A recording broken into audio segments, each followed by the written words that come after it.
There's no other time in your life that you will be judged as much as you will on how you handle yourself during the mortgage and home buying process. So here's a list of do's and don'ts to help you. Do's: continue making your mortgage and your rent payments on time. Also, stay current on all of your other debts. So like credit cards, auto loans, student loans, anything that would show on your credit report. Continue to use your credit card as you normally would. However, try to keep your balances at or below 30% of the credit limit. This will do really good things for your credit score. Continue to work for the same employer. At least maintain employment. Why?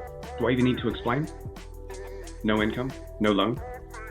However, we understand that in life, sometimes you're presented with these amazing new job opportunities that you just can't pass up. That's okay.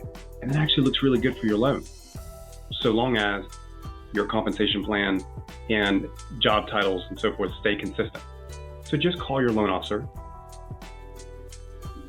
and let's talk about it and make sure you don't ruin your mortgage application. Don'ts. This is gonna be fun. Don't make any new major purchases, like a car, or apply to purchase another home, or even buy one. And certainly not a boat. Do you know what a boat stands for? Bust out another 1,000. Don't max out or overcharge your credit cards. Don't apply for any new loans or credit of any kind.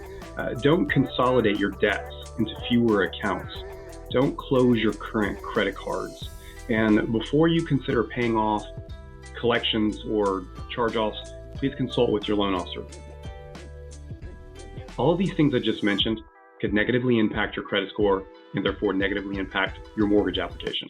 Don't change bank accounts without discussing it first. There's a very specific way that needs to be handled.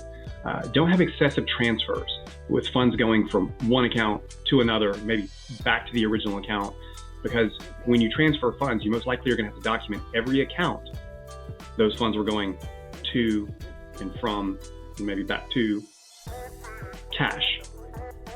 Unfortunately, cash is not allowed in a mortgage transaction, as we've discussed before. So even if you have $30,000 under your mattress that you had planned to use for down payment, don't deposit those funds. Can't use it. Don't borrow money from anyone. However, if they're going to give you a gift, that's perfectly fine. And what you should do is thank them.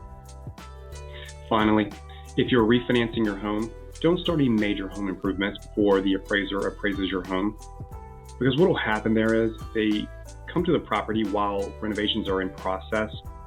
They're going to require a second inspection to revisit the home once they're completed. Look, we understand that life happens and special circumstances may arise during your transaction.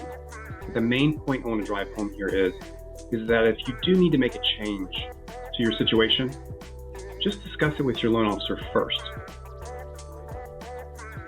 And I'm sure there's a way we can work through it together. I hope you've enjoyed this segment of Wes's Wisdom.